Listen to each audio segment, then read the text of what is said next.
ఈ దినమే నీ శుభదినం, ఆనందించి నే స్తుతించెదను.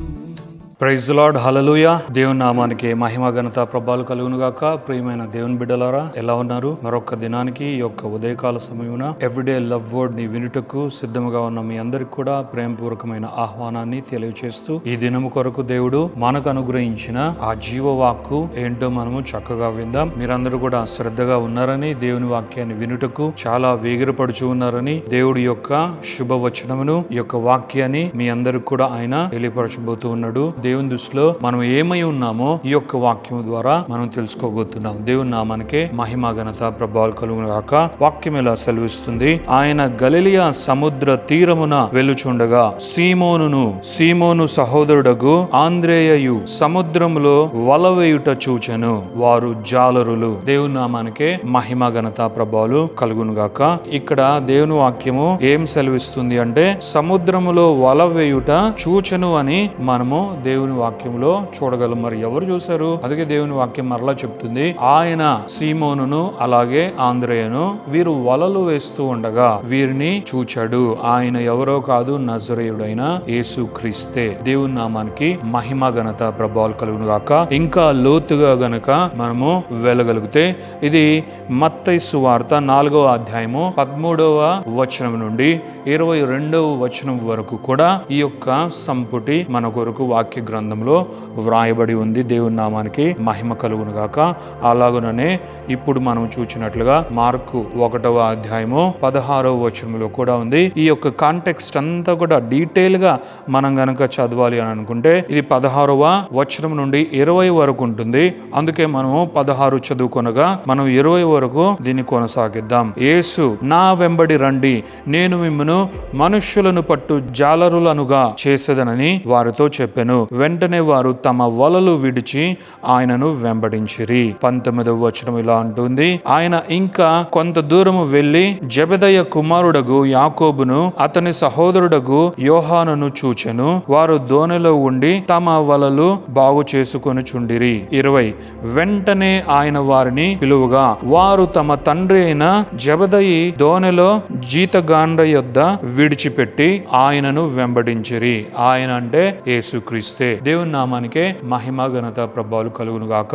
ఎంత మంచి సందర్భమో దేవుడు మనకు వివరించబోతున్నాడు. ఈ యొక్క మార్కు సువార్తలోని ఈ యొక్క సందర్భము అత్యంత కీలకమైన సందర్భముగా దేవుడు మనకు వివరించబోతున్నాడు. ఎందుకు అంటే, దేవుడు జ్ఞానులైన వారిని, ఆల్రెడీ ధర్మశాస్త్రం నందు ప్రవీణులైన వారిని, ఆ దేశంలో కావచ్చు, ఆ యొక్క ఊరిలో, నగరంలో, పట్టణంలో ఎక్కడైనా కావచ్చు, అనేక విద్యలలో ప్రవీణులైన వారిని, లేదు అంటే గొప్ప ధనము కలిగిన వారిని, పేరు ప్రఖ్యాతులు కలిగిన వారిని చూచి మీరు నన్ను వెంబడించుడి అని పిలవలేదు. కానీ వలలు వేస్తూ చేపలు పట్టుటకు వారు సిద్ధముగా అన్నారు. అనగా వీరు ఎవరు అని దేవుని వాక్యము సెలవిస్తుంది. వీరు జాలరులు. జాలరులు అంటేనే వారి వృత్తి చేపలు పట్టడమే. ఎక్కడ కుదిరితే అక్కడ, ఎంత సమయం అయితే అంత సమయము, ఎంత దూరం అయితే అంత దూరము వేటకు ప్రయాణము అగుట, ఎంత సముద్రపు లోపలికి వీలైతే అంత లోపలికి వెళ్లి వారి ప్రాణాలను సైతము వారు లెక్క చేయకుండా ఈ వేటను కొనసాగించి వారు చేపలు పట్టి దాని వలన జీవనమును కొనసాగించు వారే వీరు. మరి వీరికి విద్య ఏమైనా ఉందా? వీరికి ఏ విషయంలో ఏ ప్రావీణ్యత అయినా ఏమైనా ఉందా అని కనుక మనం చూసుకోగలిగితే, బేసికలీ దే వర్ అన్ఎడ్యుకేటెడ్ అని మనం చూడగలము. మరి మన దేవుడు అసలు ఆయన ఇక్కడ ఏం చేస్తున్నాడు అని కనుక మనం చూడగలిగితే, ఆయన వీరందరినీ కూడా ఏర్పరచుకుంటూ ఉన్నాడు. యేసయ్య పేతురును ఏర్పరచుకుంటూ ఉన్నాడు. యేసయ్య యాకోబును ఏర్పరచుకుంటున్నాడు. యేసయ్య ఆంద్రేయను ఏర్పరచుకుంటున్నాడు. యేసయ్య అనేక మందిని ఏర్పరచుకుంటూ ఉన్నాడు అని ఈ వాక్య సందర్భముగా మనం తెలుసుకోవచ్చు. దేవతి దేవుని బిడ్డలారా, యేసుక్రీస్తు ఏర్పరచుకొని ఎన్నుకున్న జనాంగాన్ని మనం ఇక్కడ చూస్తున్నాము. ఇది మన యొక్క ఎగ్జాంపుల్ అయి ఉంది, మన సారాంశమే ఉంది. ఇక్కడ కనిపించే ఆంద్రేయ కావచ్చు, కనిపించే పేతురు కావచ్చు, కనిపించే యాకోబు కావచ్చు, వీళ్ళు మనకు సాదృశ్యముగా జీవ గ్రంథమైన బైబిల్లో ఈ ముఖ్య సందర్భంలో వ్రాయబడి ఉన్నారు. దేవునికే మహిమ ఘనత ప్రభావాలు కలుగును గాక. దేవునికి కావాల్సింది జ్ఞానులైన వారు, గొప్పవారు, ఆ పాండిత్యము, ఈ విద్య అభ్యసించి ఇందులో మా గొప్పతనం ఇది, మా లెవెల్ ఇది, మా గ్రేడ్స్ ఇవి, మా మెరిట్స్ ఇవి, మా ఎక్స్పీరియన్స్ ఇది, మా యొక్క ప్రతిభ ఇది అని చెప్పుకునేవారు కాదు. దేవుని బిళ్ళరా, ఆయనకు కావలసింది నాకేమీ తెలియదు, నాకేమీ రాదు, ఇదిగో నా సామర్థ్యము చాలా స్వల్పమైనది, ఇదిగో నేను చాలా తక్కువ స్థితిలో ఉన్నవాడను. దేవుడు గనుక నన్ను కనుకరించగలిగితే, దేవుడు గనుక నన్ను పిలవగలిగితే, దేవుడు గనుక నన్ను రమ్మని అడగగలిగితే, ఇదిగో నేను ఒక పాత్రగా వచ్చుటకు ఆశపడుతూ ఉన్నా, నేను ఒక పాత్రగా వాడబడుటకు ఇదిగో నేను సిద్ధముగా ఉన్నా అని కోరుకునేవారే దేవునికి కావాలి.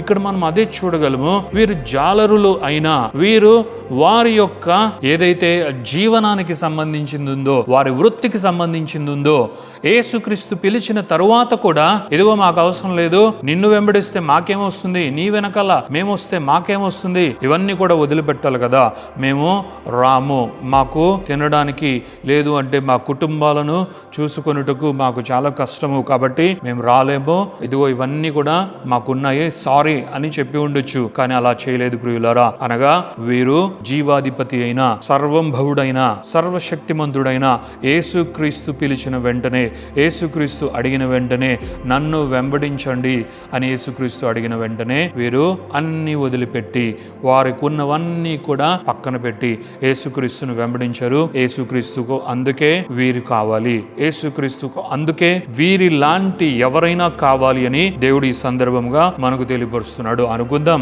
చాలా జ్ఞానం కలిగిన వారు, ధర్మశాస్త్రంలో జ్ఞానం కలిగిన వారు, పాండిత్యం కలిగిన వారు, గొప్పవారు ఆ ప్రాంతంలోనే చాలా మంది ఉన్నారు కదా. సమాజ మందిరంలోనికి వెళ్ళిన యెరూషలేం కావచ్చు, యెరూషలేం చుట్టుపక్కల ఉన్న అనేకమైన ప్రదేశములకు ఎక్కడ వెళ్ళినా కూడా చాలా మంది శాస్త్రులు, పరిసయ్యులు, ధర్మశాస్త్రాన్ని పఠించే ఆ బోధకులు కావచ్చు, ఆ గుంపుకు సంబంధించిన అనేక మంది మాస్టర్స్, టీచర్స్ యేసయ్య కనిపిస్తారు కదా.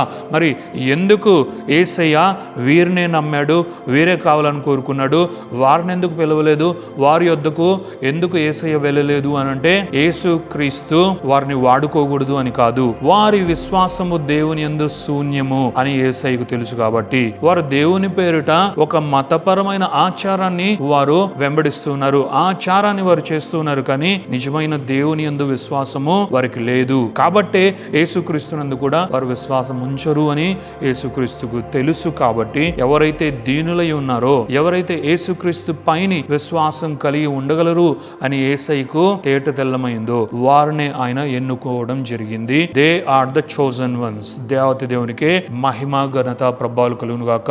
మనము కూడా ఇలాగే ఉండగలిగితే మన డిగ్రీలు దేవునికి అవసరం లేదు, మన శక్తి సామర్థ్యములు దేవునికి అవసరం లేదు, మన జ్ఞానం అవసరం లేదు, పాండిత్యం అవసరం లేదు, మన గొప్పతనము ఆయనకేం అవసరం లేదు. కానీ ఆయన యొద్దకు మనం వెళ్తే ఆయన శక్తితో మనల్ని నింపి వాడుకొనడానికి సిద్ధంగా ఉన్నవాడే నజరేయుడైన యేసుక్రీస్తు, మన జీవాధిపతి అయిన యేసుక్రీస్తు అని ఎవరైనా సరే తెలుసుకోవాల్సిన అవసరం ఉన్నది. మరి దేవుని నామానికే మహిమ, ఘనత, ప్రభావాలు కలుగును గాక. కాబట్టి ఎవరైనా సరే వారి యొక్క సామర్థ్యమునందు వారు గర్వించి ఇది నా గొప్పతనమే, ఇది నా సామర్థ్యమే అని చెప్పుకొని యేసుక్రీస్తునందు దాన్ని ప్రదర్శించాలని కోరుకుంటే వారు వ్యర్థులైపోతారు. అందుకే ఆయన ఒక గొప్ప వాక్యాన్ని మనకు ఆయన గుర్తు చేస్తున్నాడు. 1 కొరింథీయులకు రాసిన పత్రిక 1వ అధ్యాయము 27-28 చూద్దాం. ఏ శరీరియు దేవుని ఎదుట అతిశయింపకుండునట్లు జ్ఞానులను సిగ్గుపరచుటకు లోకములో నుండు వెర్రి వారిని దేవుడు ఏర్పరచుకొని ఉన్నాడు. దేవత దేవునికి మహిమ, ఘనత, ప్రభావాలు కలుగునుగాక. అలాగుననే బలవంతులైన వారిని సిగ్గుపరచుటకు లోకములో బలహీనులైన వారిని దేవుడు ఏర్పరచుకొని ఉన్నాడు. దేవత దేవునికి మహిమ, ఘనత, ప్రభావాలు కలుగునుగాక. ప్రియమైన దేవుని బిడ్డలారా, నిజమే ఆయన ఈ వాక్కు ద్వారా మనందరితో మరలా మాట్లాడాలని కోరుకుంటూ ఉన్నాడు.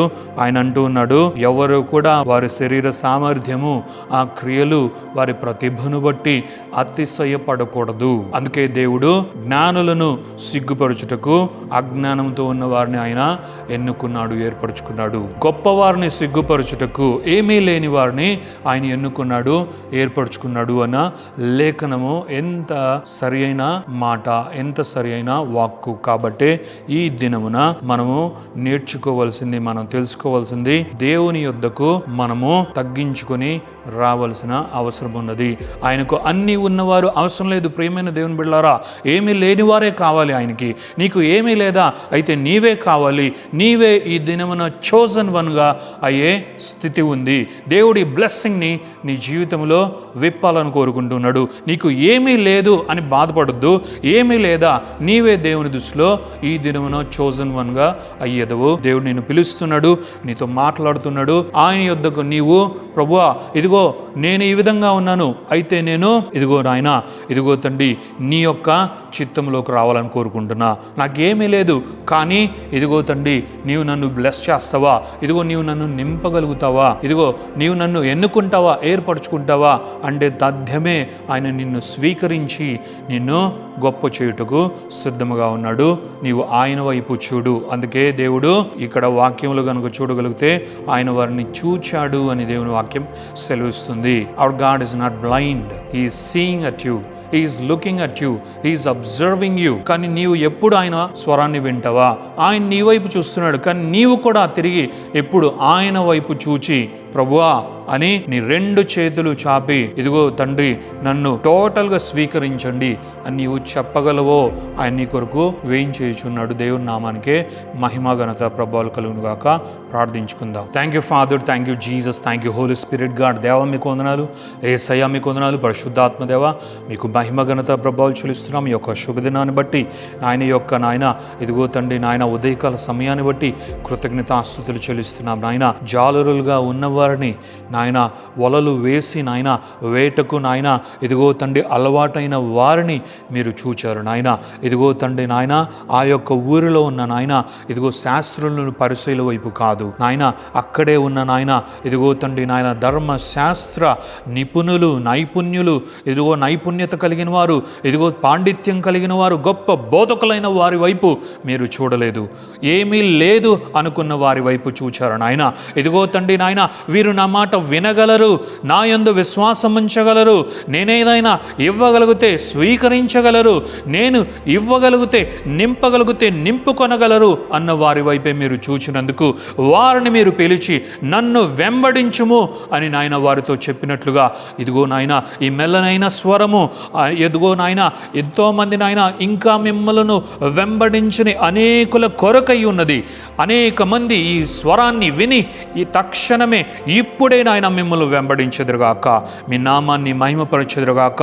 ఇదిగో తండ్రి నాయన అది నాయన ఇదిగో తండ్రి నాయన కేఫా కావచ్చు నాయన, ఇదిగో సీమోను పేతురు కావచ్చు, లేదు అని అంటే ఇదిగో ఆంద్రేయ కావచ్చు, లేదంటే నాయన జబదయి కుమారుడైన యాకోబు కావచ్చు, ఎవరైనా కావచ్చు నాయన. ఇదిగో తండ్రి నాయన ఇది నాయన మాకు నిదర్శనముగా ఉన్నది, ఇది నాయన మాకు ఇదిగో తండ్రి దిక్సూచిగా ఉన్నది.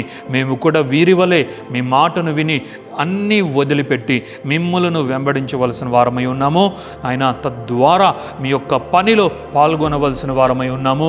మీకు మహిమ ఘనత ప్రభావాలు చెల్లిస్తూ ఈ వాక్యాన్ని వినుచున్న ప్రతి బిడ్డకు మీ యొక్క నాయన ఇదిగో తండ్రి నాయన షరతులు లేని కృపను పలుకుచు ఈ ప్రార్థన స్తుతి ఆరాధన మీకే చెల్లించి వేడుకొనుచున్నాము తండ్రి. Amen, amen, amen.